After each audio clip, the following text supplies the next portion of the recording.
Halo guys, sekarang kita akan membahas tentang UAS sejarah gereja, tentang gereja di Indonesia 2 abad 19 sampai ke 20.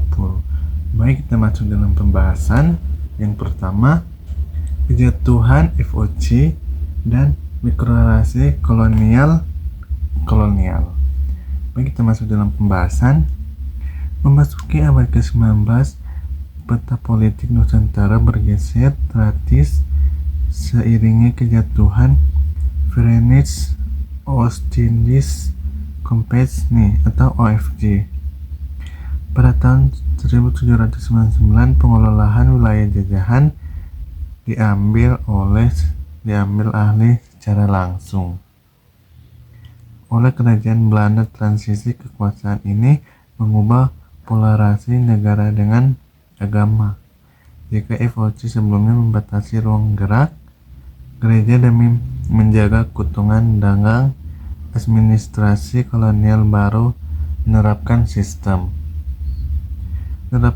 hukum yang lebih teratur, formal, serta membuka jalan bagi lembaga pekabaran Injil swasta untuk masuk secara igat ke tanah air.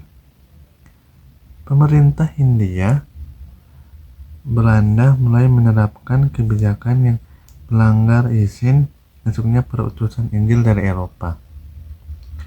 Langkah politik ini dipengaruhi oleh perubahan teologis dan sosial di Eropa, di mana gerakan kebangunan rohani atau revivalis sedang memuncak, hal memicu gelombang keberangkatan para misionaris Protestan maupun misi Katolik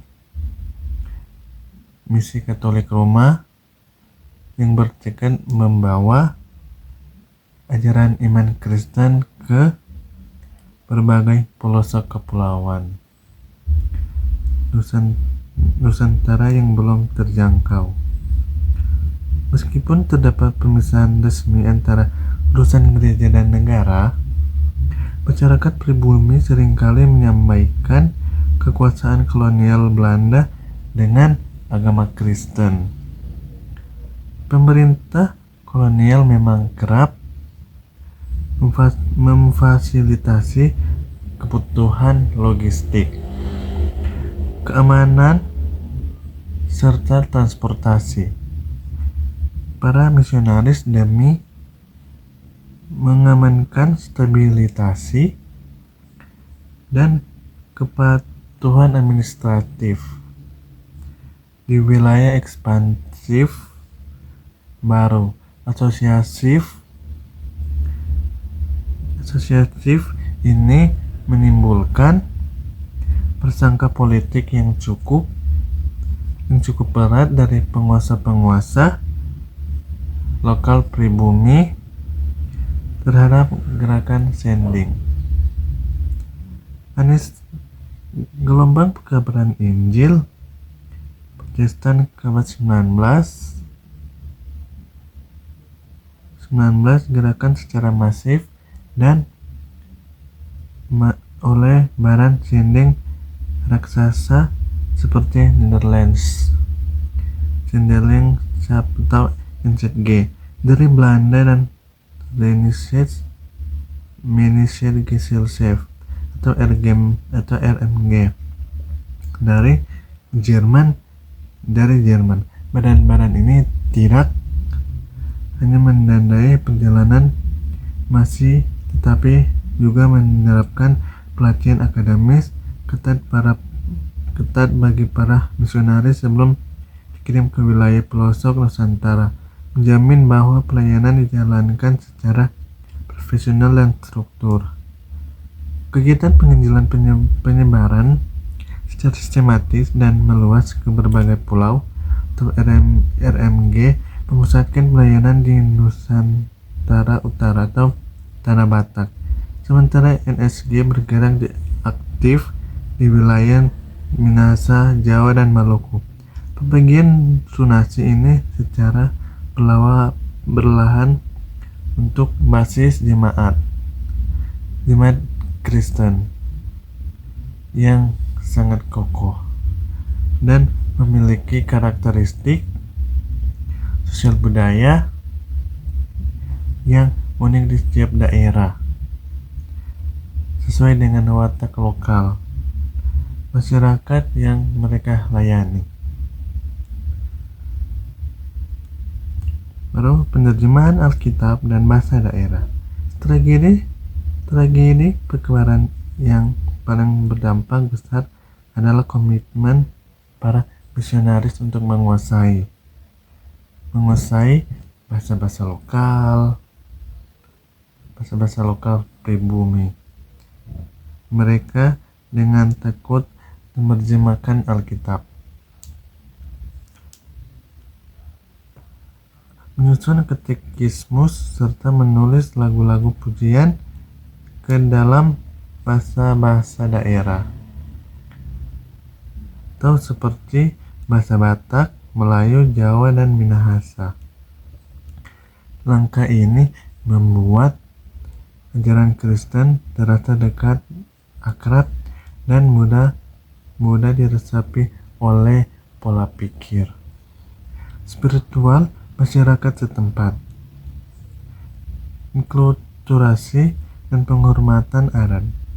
Selain bahasa, para misionaris mulai memahami pentingnya menghormati struktur sosial adat. Meskipun sering terjadi tegangan teologi dengan beberapa ritual magis tradisional gereja rupanya melestarikan nilai-nilai kebersamaan lokal seperti gotong royong dan sistem persaudaratan adat. Proses inkulturasi ini sukses mengikis pandangan bahwa Kristen adalah agama impor barat. Selanjutnya kita masuk dalam akhirnya gereja mandiri. Yang pertama, kebangkitan kepemimpinan lokal. Pada paruh abad ke-20, ketergantungan mutlak jemaat lokal terhadap para misionaris Eropa mulai dikurangi secara terhadap muncul kesadaran kolektif dan kalangan Kristen pribumi untuk mengelola nasib gereja sendiri, didorong oleh berdirinya sekolah-sekolah guru Injil dan sekolah ideologi lokal. Lahirnya angkatan pertama pendeta dan penatua pribumi yang memiliki kapasitas intelektual setara dengan misionaris barat. Tiga pilar kemandirian. Yang pertama, mandiri dalam kepemimpinan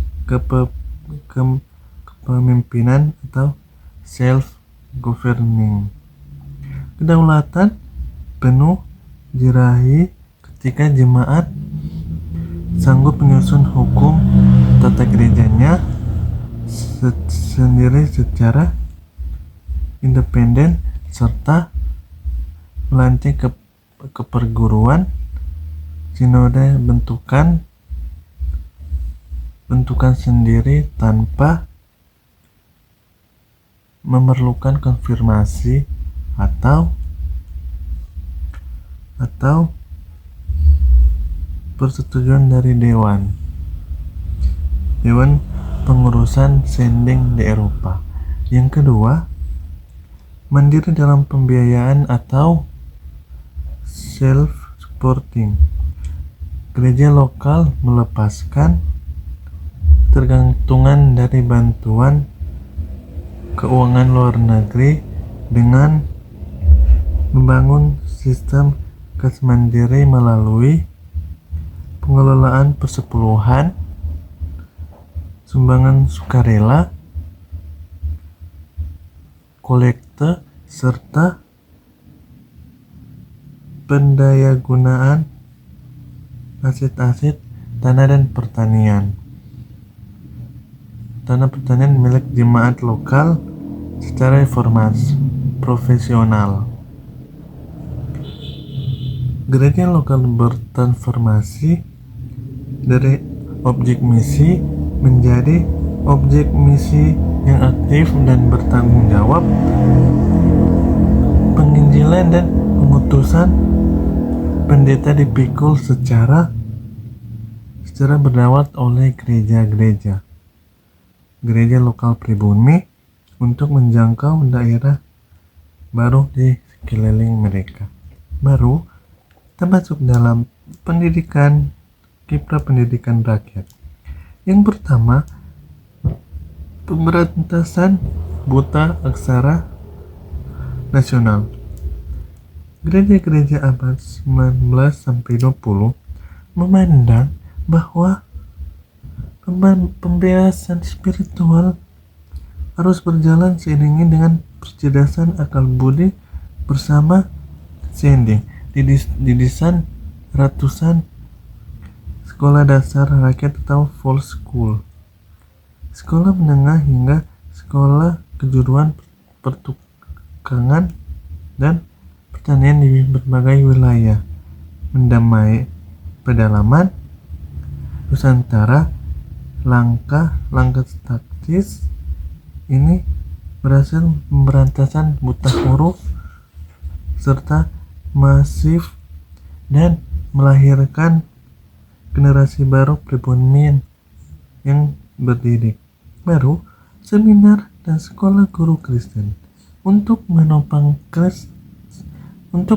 sistem pendidikan tersebut didirikan oleh guru atau quick school dan seminar teologi guna melatih para pendidik pribumi bermutu tinggi dan lulusan dari lembaga-lembaga Kristen ini. Baru kelak tidak hanya mengabdi dalam lingkungan gereja, tetapi juga menjadi pelopor gerakan kemanusiaan, jurnalis, serta aktivis pergerakan politik nasional yang memperjuangkan kemerdekaan Indonesia. Setelah itu termasuk dalam layanan kesehatan dan sosial. Baiklah, kita masuk dalam yang pertama, rumah sakit, balai medis. Gereja merintis berdirinya rumah sakit misi seperti Rumah Sakit Bethesda di Yogyakarta dan Rumah Sakit Cikini di Jakarta, serta puluhan balai pengobatan di pedalaman Maluku, Kalimantan, dan Papua. Kehadiran fasilitas kesehatan ini menyelamatkan ribuan nyawa rakyat jelata dari epidemi penyakit tropis yang menular.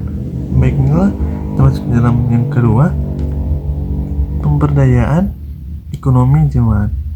Gereja juga aktif membina kemandirian serta ekonomi rakyat jajahan melalui kursus. Keterampilan praktis seperti pertanian modern, tata busana, dan pertukaran kayu. Jemaat didorong untuk meningkatkan taraf hidup taraf hidup secara nyata, mengikis jurang kemiskinan, dan struktur kolonial. Baik, kita masuk dalam stigma agama Londo. Salah satu hambatan psikologi sosial terbesar bagi penyebaran Injil di Indonesia adalah tuduhan bahwa Kristen merupakan agama Londo atau agama Belanda. Identifikasi ini sangat merugikan posisi gereja, terutama di wilayah-wilayah yang memiliki sistematis antipati kuat terhadap penindasan kolonialisme militer Belanda, sehingga menghambat dialog damai antar umat. Baiklah, kita masuk dalam kesimpulan yang pertama, evolusi menuju kedaulatan mandiri. Sejarah gereja di Indonesia sepanjang abad 19 sampai 20 menandai sebuah proses evaluasi teologis dan struktural yang luar biasa, berawal dari aktivitas penyebaran Injil yang dinominasikan oleh Badan Sending Eropa atau NZG atau RMG. Jemaat Kristen lokal berhasil melewati berbagai krisis politik kolonialisme hingga okupasi militer Jepang. Pembelajaran serta membuktikan bahwa tantangan barat tersebut justru menjadi katalisator utama yang mempercepat pendewasaan umat dan lahirnya kemandirian penuh melalui penerapan konkret prinsip atau 3 pilar mandiri: berdaulat dalam kepemimpinan, keuangan, dan pengutusan.